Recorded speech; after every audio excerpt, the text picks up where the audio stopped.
relied too much on the three-point shooting and had those lulls at times. The Brotherhood!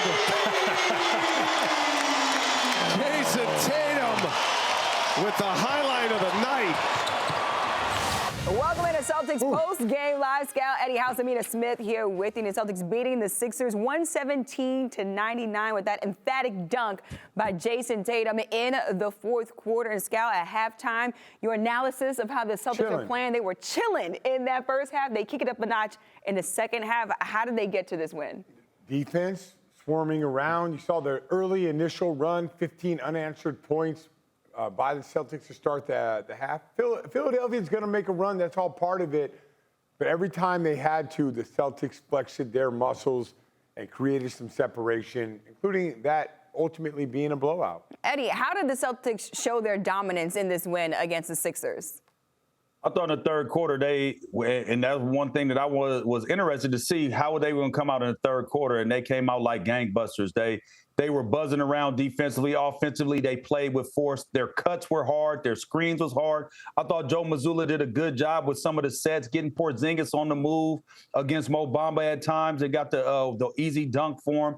And I just thought the players just played they took it to another level, and the 76ers couldn't meet or match that. So I just thought that they had a genuine effort to come in the third quarter and be as strong and as fast and as forceful as they could be. And they went out there and handled business. They did let go of the rope a little bit, but they were able to regain it and go right back to bed. You know what? I think this is a team. We got to start thinking. I don't want to say and get comfortable with flipping a switch, because that sounds bogus. But this team they can win in so many different ways that they're not one-trick ponies. Remember last year, a lot of threes. They only made 5 threes tonight, man. Yeah. I mean, they took care of the ball. They defended, only made 5 threes. This is a legit team. Like one of the best Celtics teams I've seen this is the best Celtics team since I've been covering this team. Both of you guys mentioned that third quarter. And Scal, you take a look at how the Celtics were playing in the first half. How did they kick it up a notch in that third quarter to kind of blow this game open? Yeah, I think like Eddie kind of hit it with them buzzing around. I think they caught the ball off the move. Philadelphia, for whatever reason, just decided we're not going to help off the corner. So guys just went to work. And I mean, Eddie's right. We shouldn't say flip a switch, but they just turned it up a notch, as you just mentioned. And that's what you hope that a team during any game could go to a different level. And that's what great teams do. You didn't like the way they played the first half, but man, when they get to buzzing around defensively, they're tough. I think that's part of it, too, though. I know we don't want to talk about them flipping a switch, but they can win in so many different ways. I think that is them, in a sense, flipping the switch on their opponents. Let's move on to the fourth quarter where the Celtics, they were on a 16-0 run. Eddie, what did you notice in the Celtics to close out this game? Well, when they cut that lead to 2, again, they took it to another level. They guarded without fouling. I thought that was extremely important. They guarded their yard. They didn't give Maxey still played as well as he could, but there was resistance again as much as it could. But 39% from the field, under 40% from the field, 33 from threes. They took care of the basketball in the second half. They only had 5 turnovers.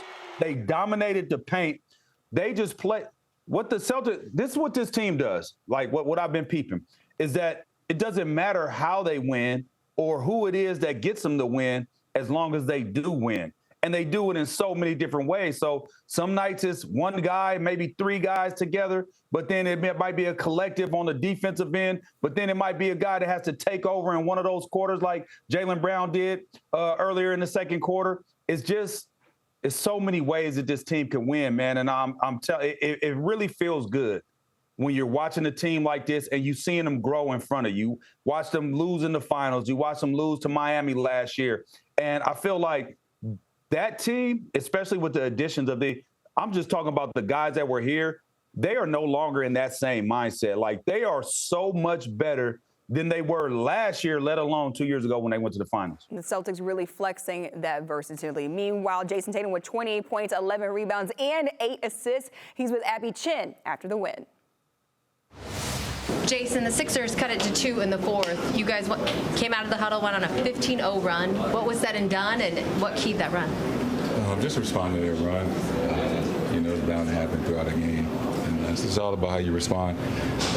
It's usually by, getting good to great shots, picking up your intensity on defensive end, and try to limit what they're trying to do on the offensive end. And I think we did a good job of that. It feels so different this season. Do you guys have so much confidence in those situations? I'm just learning from my mistakes from last year.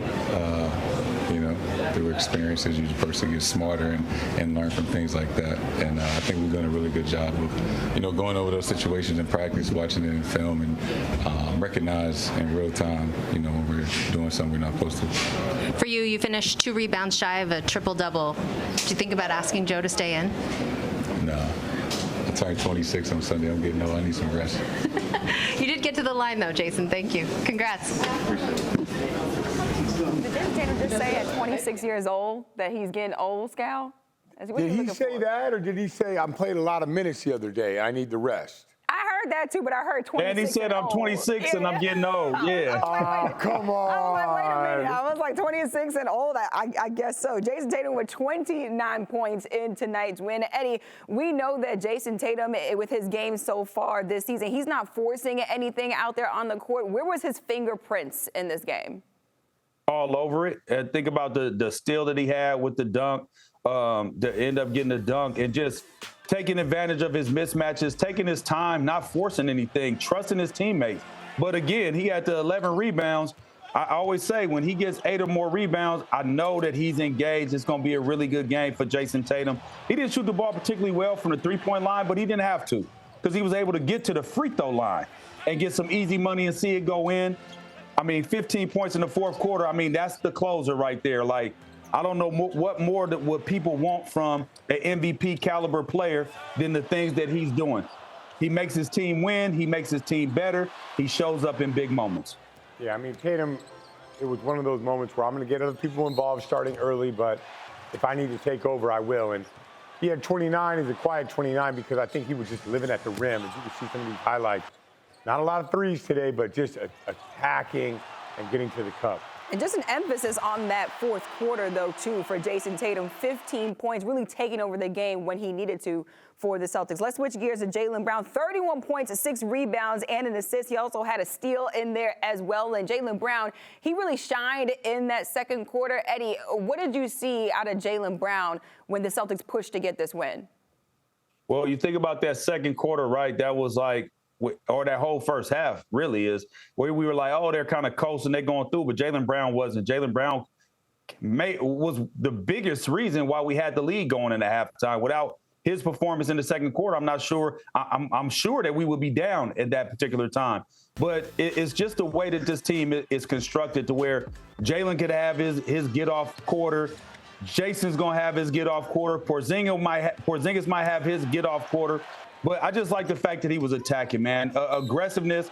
And I also think this team recognizes who they play, and they recognize where they can get the most out of their offense. And they knew that there is no real shot blockers from Philadelphia. So what do? They constantly attack. I think that shows so much growth, not only from the team, but also that coaching staff of being able to hone the team in and make them focus on the fact that, hey, man, this is what we need to do to get this W. And Jaylen Brown was just super aggressive in that second quarter. Super ball and efficient. Like, look how efficient he is, 11 for 14.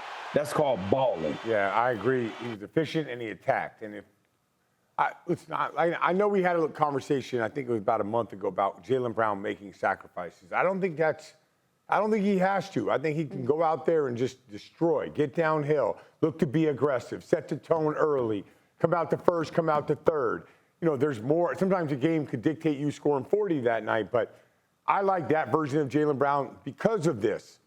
I think that version of Jaylen Brown is what we need in the playoffs, and I think the Celtics are the most successful when Jaylen Brown is aggressive.